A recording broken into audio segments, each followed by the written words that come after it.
Qu'est-ce que je dis quand je dis Dieu? Chaque mot renvoie à une expérience. De quelle expérience s'agit-il?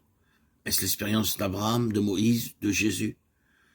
Nulle part dans la Bible on ne parle de Dieu. On évoque avec pudeur, parfois avec crainte, Yahvé, le tétragramme imprononçable qui désigne cette réalité au-delà et au-dedans des univers, ce rien du tout dont il est la cause. Pour Moïse, c'est un « je suis », l'affirmation d'une présence non née, non faite, non créée, au cœur de ce qui est fait, né, créé et composé. Sa réalité est inconcevable et son nom imprononçable. Pourtant, si nous faisons l'expérience de notre néant suite à un abandon, n'être plus rien pour personne, ou à un accident, nous pourrons nous interroger sur l'être qui nous fait être, qui nous donne de participer pour un peu de temps à la vie, à son souffle, puisque notre vie ne tient qu'à un souffle. Si Dieu n'est pas pour nous une expérience, une liberté au cœur de nos conditionnements, une légère bise au cœur de nos essoufflements, ce n'est qu'un mot dont on s'est servi pour commettre toutes sortes d'oppressions et de crimes, mais aussi d'actes nobles, courageux et patients. Le mot Dieu vient du latin dies, qui veut dire jour. Quand je dis Dieu, je parle du jour lumineux. Je dis que le fond de l'être est lumière, claire lumière.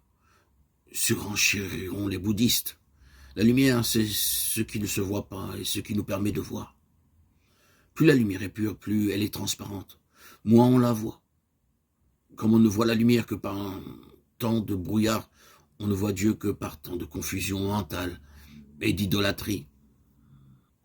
Dieu n'est pas à penser, il est l'intelligence qui nous permet de penser. Dieu n'est pas à aimer, il est l'amour qui nous permet d'aimer. Nul ne l'a jamais vu, car la lumière n'est pas à voir. Celui qui aime demeure en Dieu, et Dieu demeure en lui. On ne connaît Dieu que par participation.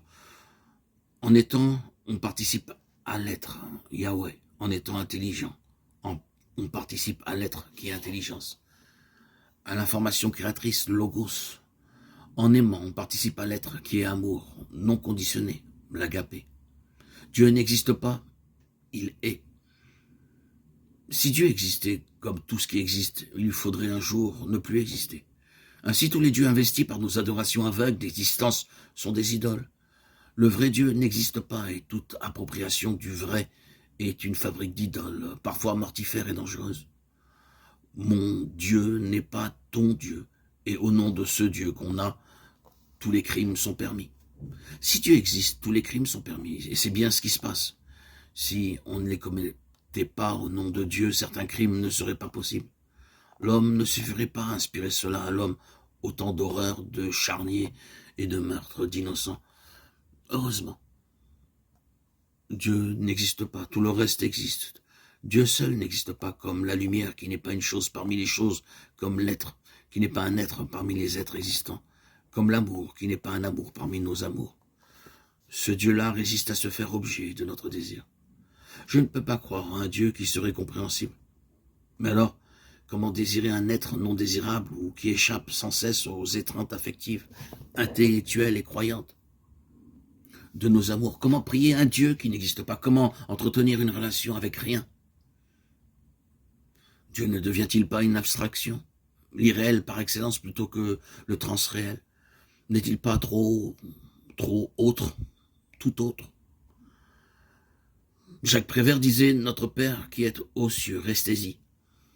Pouvons-nous demeurer en silence, entrer en relation avec ce silence, le goûter comme une présence, un espace, une vastitude au cœur de tout ce qui nous enferme, nous rétrécit, nous conditionne physiquement, psychiquement, socialement, et ajoutons cosmiquement, puisque nous faisons partie de la grande nature qui nous environne.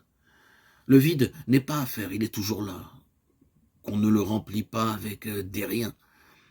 Le silence n'est pas à faire, il est toujours là, qu'on ne le remplit pas avec des bruits, des mots, des pensées ou des souvenirs. La page blanche est toujours là, sous nos graffitis ou sous nos saintes écritures. La réalité que nous mettons sous le mot Dieu est peut-être dans ce silence-là, entre les lignes, entre les mots, entre l'inspiration et l'expiration. Ce silence, d'où vient le souffle et où retourne le souffle, d'où vient la pensée et où retourne la pensée, d'où vient la vie et où retourne la vie.